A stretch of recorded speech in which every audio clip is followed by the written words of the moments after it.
بسم الله الله أكبر الله أكبر نحريسي نبتقلي كوركينا ها تو مد الصوماليد ميلا جوجتان بعد بان دي سلامة waxaan doonayaa inaan ka hadlo Allahu naxariistay madaxweynihii la oran jiray Siyaad Barre Ilaahay naxariistii jannaha ka waraabiyo waxaan jeclay taariikhdiisa oo kooban inaan ka hadlo sababta igu kaliftayna waxa weeye wali maan arag wax si qeexan u sheegaya wixii uu qabtay wax sheegaya wixii xumaaday mooyaane ta kale oo labaad shan arrimood oo sanad iyo bar gudaheed ku xalilay in maanta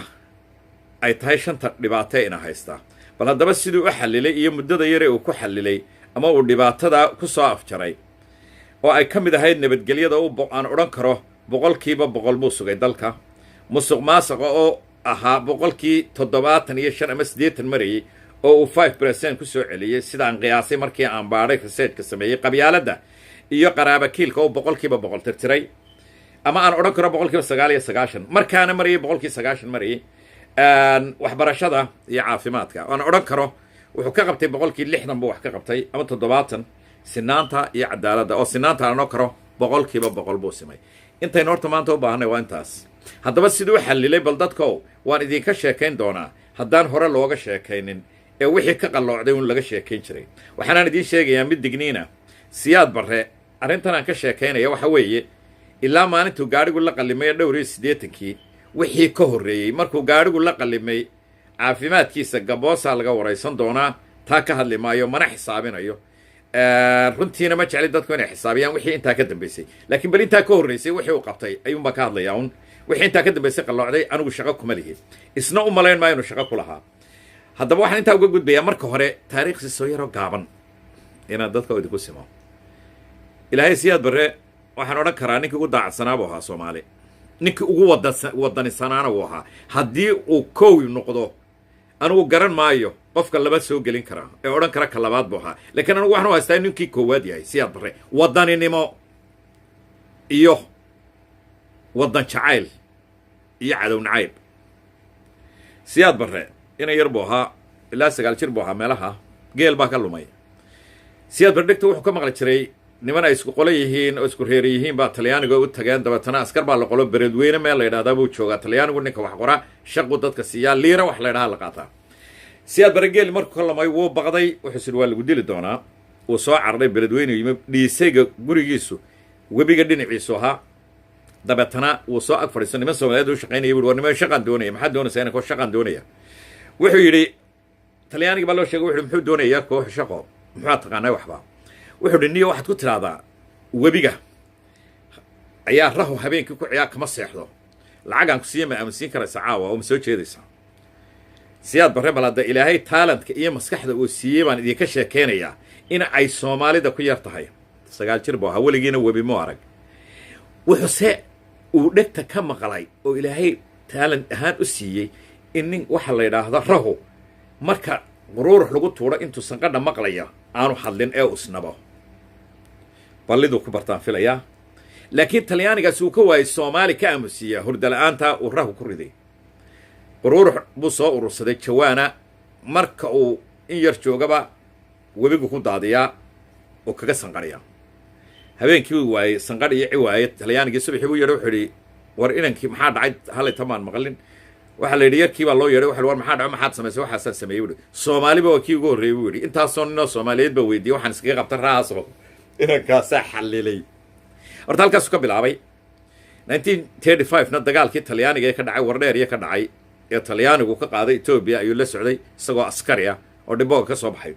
Siyaad Barre alifkii ugu horeeyay waxa lagu siiyay libaax buu dilay libaaxii dagaalkii dadkii dhimanayay abaarna waa ahayd jilaal bay ahayd hilibkoodii uu bartay dabeetana nimankii askarta ahaa Talyaaniga oo hilib iyo wax walba sita ayuunba habeenba ma dalkaane markay in yar dagaalamaan meel dhow bay degaana ayuu soo dhacayo nin ka qaataaba ama iyagoo dabada marayay ninka dilaa libaax dad cunab waxa xabadana way la waayay oo habeenkii buu soo dhacayo lama helay bariga xabad qorigu xabad kaliyaale in badan la cabeeyaabo afka bahal laga dhirbaaxo Siyaad Barre wuxuu ana dilay Talyaaniga maxaad siinaysaa al darajan ku siinaya bari alif Siyaad Barre libaaxii dad cunka ahaa wuxuu sameeyay laba oodood buu istaba dhigay ooda saraa loo tisay wuxuu Siyaad Barre la tismaayo qoon yar baa la istaba dhigayaa buu ooda labaad baa la isdaba dhigayaa ta koowaadna waa la disayaa bui si uu usoo boodo tan hoose ee labaadna sidii buu sameeyey siyaad barre labada oodood halka uu ku soo dhacay ayuu galay markuu soo dhacay ee uu ku soo dhacay hortiisu ku soo dhacay siyaad barre wuu ku hubsaday alifka koowaad halkaasaa lagu siiyey ha ka qaban ingiriisku markii uu 42 qabsaday dalka askartiiba ahaa booliiska ah ingiriisku wuu wareejiyey wuxuu ku wareejiyey military royal military buu ku wareejiyey British Royal Military ayuu ku wareegay 10 sannadoodna wuxuu ahaa military buu ahaa siyaad barre ingiliishta 6 bilood ayuu macallinkii kaga yaabay oo uu siiyey shahaado ku siiyey weliba ta la yidhaahdo Queen English la yidhaaho mucjisay ku noqotay ninkii talyaaniga ahaa ninkii ingiriiska ahaa macallinka oo ahaa adlasta u dhigayay shaqaalihii talyaaniga oo dhan baa si talyaaniga looga masaxo English loo wada dhigay wax laali wixii ingiriis doonayay inuu shaqeeyo ee talyaanigii uu kala wareegay English buu bilaabay ninkii number 1 buu galay siyaad barre askartii booliiska militariga ahayd isagaa number 1 u galay horta taalankiisu ninkaas oo ahaa English ku hadli jireen waxa Queen English buu ahaa ka kaalay siyaad barre maalintuu dalka qabsaday waxa uu sameeyey keliya waxa uu abaabulay 67 buu ninkani ayuu damcay inuu dalka qabto oo uu hamadiisa gashay inuu nimankan dalka ka qabto cadhada keliyana waxa ahayd musuqmaasuqa iyo xornimadii oo aan loo dagaalamayna musuqmaasuq iyo qabyaalad dib loogu noqday taasoo ninkaasi ka muraad dilaacay ilaahayna uu ku guuleeyay waxaa ninkii koowaad ee Afrika iyo Asia iyo Latin America in military ee inqilaab military meel ku qabsaday ee 3 nin ku dilay bal cid kala soo sheega kii ugu soo xigay wuxuu dilay 2900 qof buu dilay 3 nin oo waliba 72 buu dilay aan markuu dalka qabsanayay aanu dilin sida ku ogeydeen nabadgelyada uu ku qabsaday waa ogeydeen military-na waxa ma diidayo keligii taliyo ahaa taa ma diidayo dhibteeda weylaada keligii taliye uma diidayo dagaalkii 77 markay dawladii dagaal ku jabto dawladdaas way sacashishaa taana ma diidayo khaladaadka noocaas oo kala ah ma diidayo laakiin runta waxaan ka sheegay wuxuu siyaad barre qabtay siyaad barre nabadgelyada wuxuu ku sugay daraawiish iyo ciidankeenii ayuu dalka geliyay xuduudaha militariga u saaray 3 military-na uu kala sameeyey oo goolwadayaashii dalka gudihiisa ilaaliya iyo kuwii cashuuraha oo turbataariya la yidhaaho iyo booliiska oo CID la yidhaahdo iyo NNST oo militariga uu ka soo wareejiyey oo xuduudaha iyo nabadgelyada dalka ilaasay sida KGB-da taasuu sameeyey iyo militariga oo xuduudaha u raray iyo meelaha dalka laga soo geliyo nabadgelyadii gudaha iyo dabadaba horta 4 arrimood buu kala sameeyey wuxuu siyaad barre sameeyey wax la yidhaaho musuqmaasuqi oo markaa inoogu badnaa oo ka maantana ina haysta 100,000 goor afar laamay musuqmaasuqa wuxuu sameeyey order buu sameeyey 3 group aan midna mid ogeyn oo haddana wada shaqeynaya oo kala shaqeynaya buu sameeyey oo kala shakeeyaan ninna waxba samayn karin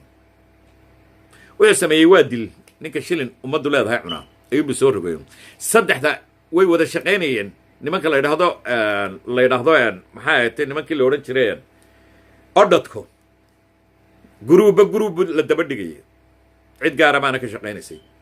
shilin cid cunto waa la waayay musuqmaasuqii siiroo buu ka dhigay baa ninkii taa igu diidaya ha yimaado hana igala doodo waa kow maantana waa ogtiin halkuu musuqmaasuq marayo waa dhibaatooyinka inuugu weyn bay ka mid tahay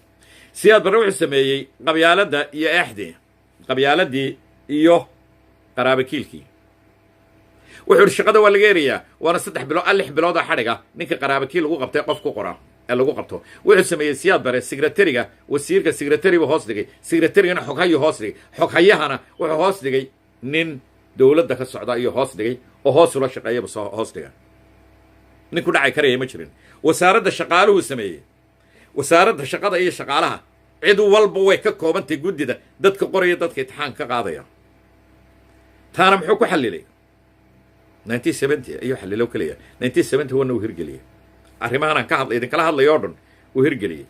waxbarashada iyo caafimaadka ninkii ogaaba uu ogaa wuxuu sameeyey markuu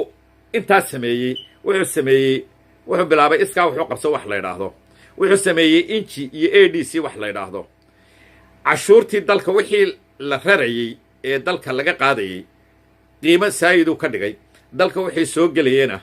si uu u yareeyo wuxuu yidhi qiimaha ku soo iibsateen dowladda central bank ayaa maraysaan dabeetana waxaa ku soo iibsataan meesha ugu jaban baa ka soo iibsanaysaan wax markaa ka soo iibsataanna waxaa idiin saaraysa aad saaranaysaan waa in dowladdu idinla ogaato si cashuurta laydinka dhimo iskaa wuxuu qabsuu sameeyey sibirhkiibuu ka dhimay iyo looxii intuu sibirhkii ka dhimay iyo looxii cashuurtii ka dhigay ayuu iskaa wuxuu qabsadii ayuu geliyey baladeeg hadda dalka 41 dhakhtar buu ka dhisay 2 sano gudahood dalka oo dhan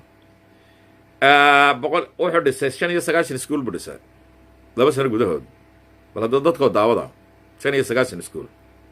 waxbarashada 80% buu sare u qaaday 3 sanadood gudahood buu 80% sare u qaaday waxbarashadii tayada iyo waxaas waa arrimo kale laakiin in qofka aan lacag lagu xidhin oo qabiil lagu xidhin oo danyaraan lagu xidhin ninkii fuliyey buu ahaa maantana dhibtayna haysto oo ogtiin siyaad barre haddaba waxaasoo dhan ka kaalay 5 mucjiso oo aan adduunyada maanta hore u martay ama Canada dhaha ama Switzerland dhaha ama Scandinavia dhaha meesha doontaanba dhaha 5 arrimood oo adduunyadu weli maanta aanay gaadhin ayuu siyaad barre gaarsiiyey 3 sanadood ku gaarsiiyey dalka Soomaaliya weli adduunyadan maanta aynu ku noolahay may gaadhin halku siyaad barre 2 sanadood ku gaarsiiyey dalka iyo badh weli adduunyadan maanta aynu ku noolahay may gaadhin siyaad barre bankaraabisu dalka ugu yimi muxuu sameeyey bal dayaga ii tira qabta waxbarashadu ilaa dugsiga hoose ilaa jaamacadda iyo dhakhtarku bilaash bay ahayd buugu bilaash buu ahaa hurdaduna bilaash bay ahayd kuwii boardingka gelayay bilaash bay ahayd cuntaduna bilaash bay ahayd adduunyada ma ku haysaan saddexdaa miyaa ku haysaan ilaa jaamacadda oo aan cashuur markuu shaqeeyana cashuur la weydiinayn wixii uu ku dhigtay jaamacadda ayaa adduunyada la weydiiyaa oo amaaha oo uu sii qaato qofku oo goordhona interest la saaro shilin lama weydiin jirin qofka siyaad barre wuxuu sameeyey cashuurba dalka lagama qaadi jirinba adoo ilaa daktar ku dhameeyey ayaan cashuur lagaa qaadi jirinba weli adduunyada bay gaadhin caafimaadka dawada iyo dhakhtarka iyo dharka aad xidhanayso iyo dawada intuba bilaash bay ahaan CMG-yadii uu sameeyey maxay tahay meelihii gargaarka MCH-kii bilaash bay ahayd dawadu miyaa halkan dawadu bilaash tahay yurub iyo waa joogtaan soo ma iibsataan bilaash buu ka dhigaa haddaba wuxuu yidhi ardayda ka baxda dugsiyada dhexe ee aydharka ka baxda b bay galaysaa waa shaqaa la siinaya markiiba shaqo any school kasta shaqa la siinaya secondary-ga wixii ka soo baxana wakaaladaha loo qaybinaya jaamacadahana administrationada iyo wixii loo baahanyay iyo dabadaha wixii shaqada soo faa'idaysanaya secondary-yaashana wixii dabadaha loo dirayo iyo wasaaradaha iyo professional engineering-kii buu sameeyey jaamacadda engineering-ka baladeega adduunyadu weli may gaadhin waxbarasho bilaasha caafimaad bilaasha shaqadii oo loo ballan qaadayo ilmuhu markuu si iskuul kastuu ka baxo inuu shaqo heli karo dalka 2 sanadood gudahood iyo badh ayuu 80% ku shaqaaleeyay ardayda iskuullada ka bixi jirtay 80% buu shaqaaleeyay siyaad barre siduu shaqa abuurka u sameeyey halkan kaga dhammaan kari maayo idinku macnayn kari maayo simbali siduu shaqa abuurka u sameeyey maalin kale aynu ka dhigan doonaa siduu caafimaadka u dhisay ee neerasyada traininka u siiyey ee 80% neerasta uu hore u mariyey dhakhtarrada siduu 80% dhakhtarrada uu hore ugu mariyey ee uu si emergency-ga degdega inoo geliyey ee wax ku qabto ku kafargareeyey uu ku soolafgareeyey dhibaatadii muddo 2 sanadooda cid adduunka weli samaysay ma jirin ololihii waxbarashada 95% waxba mayna qori jirin adduunyada way yaabtay Canadian baa wax ka qoray bal waxa adduunka laga qoray eega maadi soconaya kii geela la jooga awrka wadu isagoo soconaya awrkii oo la wado la soo dhaamiyey awrkii ayuu dabada ugu geeyay inaan ko barbar socdaa ilaa intuu gurigiisa ka gaarayo reer miyigii baa dabka loo shiday 2 reer oo reer miyiyo jeesa ayaa dabka loo shitay oo ardaydii loogu geeyay oo ay wax qoreen imisa wax qortay percentage hala weydiiyo qolooyinka waxbarashada joogay markaa way ku jirtaa eega adduunka weli waxay yidhaahdeen shanta dowladooda uga awoodda weyn la adduunyada hadday isku dayaan dadkooda nomaadista ama xoolo raacataa oo xoolo dhaqataa hadday isku dayaan inay intaasi wax qorto 25 sannadood baa budgetkeeda inta loo dhigayo ee loogu talagelayaa 20 sannadood bay noqon lahayd bay dhahan intay ku gaari lahaa uu sanad ku gaarsiiye 10 bilood 20 sannadood baa budgetkooda iyo macallimiintooda iyo programkooda iyo si loo dejinayo ayaa loogu talageli lahaa balse 10 bilood buu ku gaarsiiyey halkaa dalka ilaa koone nin kastoo reermiyo xoolo la jooga inuu wax qoro afkiisa qoro bal ii soo sheega adduunyada waxaa sameeyey waa nin Canadian waa expert 5 dowladood baa isu tagay oo ka qoraya Siyaad Barre waxa uu sameeyey inaan adduunyada qof bini aadan oo hore dibna u samayn karin hore u samayn karin waa mucjisooyinka uu lahaa waa la yaab maanta in la yiraahdo Siyaad Barre waxba muu qaban in la yiraahdo laga been sheego waxaan adduunyadu qaban maanta adduunka ugu horumarsan cidda ugu horumarsani waxaanay samaynin buu Siyaad Barre sameeyey kuma odhanaya muu samaynin waa inaynu ilaahay ka baqanno waa inaynu runta isu sheegno waa inaynu qofka waxa uu qabtay aynu sheegno ninna ma qabanayo dee waxba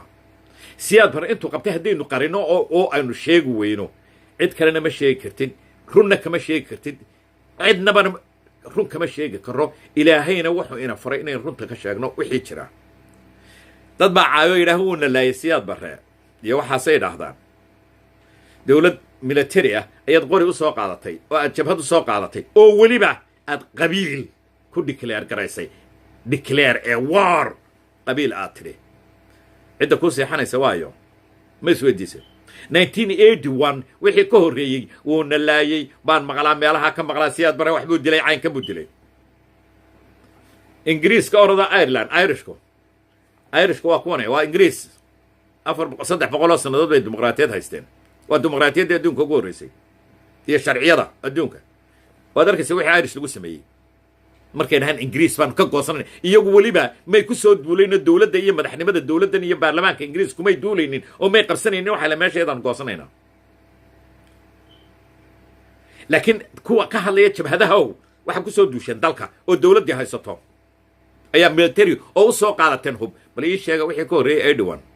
ufo iyo mudaharaadadii wax ka horreeyay oo xidhnaa oo laydin geysta sheega dadka reer waqooyiga farangafuruta loo furay dhulka kaloo dhan inta la soo xidhay ayaa farangafuruta loo furay free bilaa cashuura dumarka boqolaal kumanaan dumara ayaa baayicushari noqday tijaar noqday 20 taajir baa reer waqooyi lahaa kumanaan bay gaadheen waayo farangafuruto bilaa cashuur ku soo galay wax laali waxaad doonaysaan waqooyi kale uu sameeyey wada taajir bay noqonay ilaa laga soo gaaro 1983 78 ka bilow inta taajir iska daaragoo dumar noqotay bal sheega dheh xamar laguma wadan gawaadhida inamada iyo carruurteena wad kooda taargeysa waxaan idin leeyahay aynu runta isku sheegno balse kuwii la dagaalamay ee lahaa wax xun buu nagu sameeyow maxaa ku bedesheen aynu isweydiinaynaa dee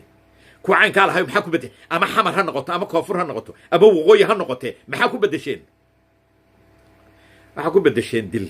waxa ku bedesheen dhac waxa ku bedesheen boob waxa ku bedesheen wuxuu isagu dhisay oo aad dib u xaraashtaan oo u dhacdaan waxa ku bedesheen qabiil iyo qabyaalad iyo dil iyo dagaal sokeeya 30 sannadood bay socotaa isna 2 sannadood buu dalka ku badbaadiyey oo halka ku gaarsiiyey way dheeraatay aad baan idin salaamay ummadda Soomaaliyeed waxaan jecelahay qofka wax ka qabo waxa aan idhi wax ka qabo raadso taariikhda Siyaad Barre raadso taariikhda dowladdii raadso waxaan jecelahay wixii ka soo noqda ee comment-ka laga bixiyo in qofka adigoon caytamin oo wax kala samaynin waa cilmi wax weyn waa taariikh waxani aan research ku sameeyo soo baaray raadso adigu dabatana wax iga soo weydiiyay waxaan ballan qaadaya qof kasta wax iga soo weydiiya in aan u caddeeyo una balbalaariyo kana qanciyo ayaan ballan qaadaya maadaama hadalka adigu aad doonato oo aad arrin keento wixii ka yimaadana waa aad responsible ka noqotaa dadka caytamaya wacaydu way wanaagsan tahay cayda aniga xaggayga way wanaagsan tahay dembi dhaaf bay keentaa caydu oo way wanaagsan tahay laakiin waxaan idinku odhan lahaa un markaa caytantaan kuwa caytamayo waxa ku dartaan inaad weydiisaan waxa u caytamaysaan la aad ii weydiisaan oo igu dartaan aad baan idiin salaamaya ummadda Soomaaliyeed aad iyo aad baan idiin salaamaya dhammaantiinba assalaamu calaykum waraxmatullaahi wabarakaatuh